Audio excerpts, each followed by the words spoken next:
Hey, thank you, Stefan. You saw from that shot the air. It just looked very thick here. We have heat warnings still in effect for a lot of the GTA. And again, this is your reminder. Please do stay hydrated. Check on those who are vulnerable. The city's splash pads in Toronto opening at 9 this morning, running till 8:30 at night. And we're just double checking the city's pool hours to see if they're going to be extended, as they have been in previous heat warnings, till 11:45 in the evening. You can find a full list of the cooling centers as well on our website, citynews.ca. Well, happening just a short time ago, Canada capturing its second medal at the Paralympic Games in Tokyo. Orly Rivard from Quebec swimming her way to bronze in the women's 50-meter freestyle. The first athlete to medal was paracyclist Keely Shaw from Saskatoon, racing to a bronze in the women's C4 3,000-meter individual pursuit earlier on today. Congratulations. All right, let's turn to COVID-19 now. Ontario's Chamber of Commerce coming up with some guidelines for businesses looking to develop their own vaccine protocol. Now, the framework revolving around 5 guiding principles, including using the least intrusive method possible to check someone's vaccination status and making sure that human rights concerns are properly addressed. A lot of questions here, a lot of concerns when it comes to businesses. And with fall just weeks away, a lot of restaurant owners are bracing for that unknown. Could there be more closures? What could help alleviate some anxieties in this third wave? We're going to check in on the industry and say good morning to owner of La Palette at Queen West, at Queen and Portland, Shamaz Amlani. Good morning to you. Good morning. Thank you so much for joining. First of all, we're going to give your restaurant a shout out, French Bistro, because I think right now, if people can go support your local business, please do it. So give us a shout out about La Palette and what you serve and what you do. Well, we've been a restaurant for 21 years, but for the pandemic, we turned into a wine store. Now that patios are open, we're that restaurant that turned into a wine shop that turned back into a restaurant again inside a wine shop. We're keeping that business going.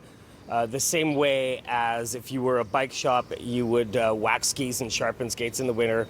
We have a dual business model going because we're ready for anything. We've had to stay a moving target since this whole thing began. And that's such a difficulty right now. Where things stand, how is business? Have you seen the numbers come back? And what are some of your challenges as we speak? The single biggest challenge in our industry is definitely staff. Like, we have seen a lot of our staff migrate to other industries.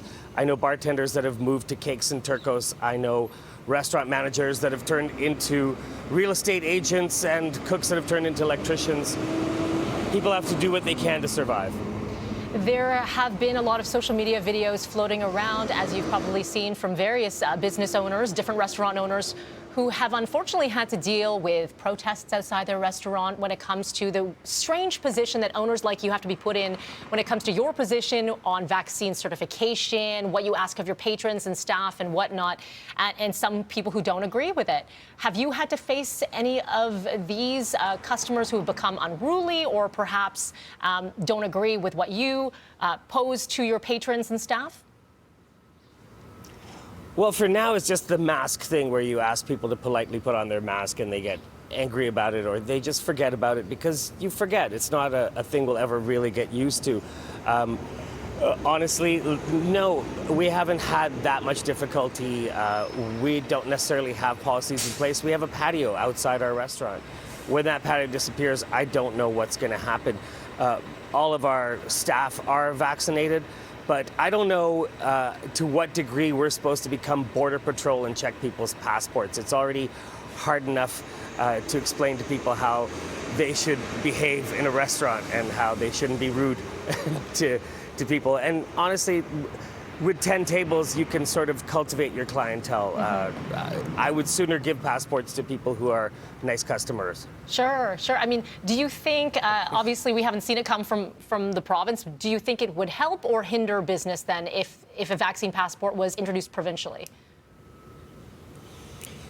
Well, more importantly, when the winter comes, if I can't have full capacity, even a vaccine passport is not going to help anything. If I used to serve dinner to 200 people from 60 chairs, if I only have 12 people that can sit down, then nothing works. There's absolutely passport or no passport, nothing's going to help us, and we're going to go into another dark time.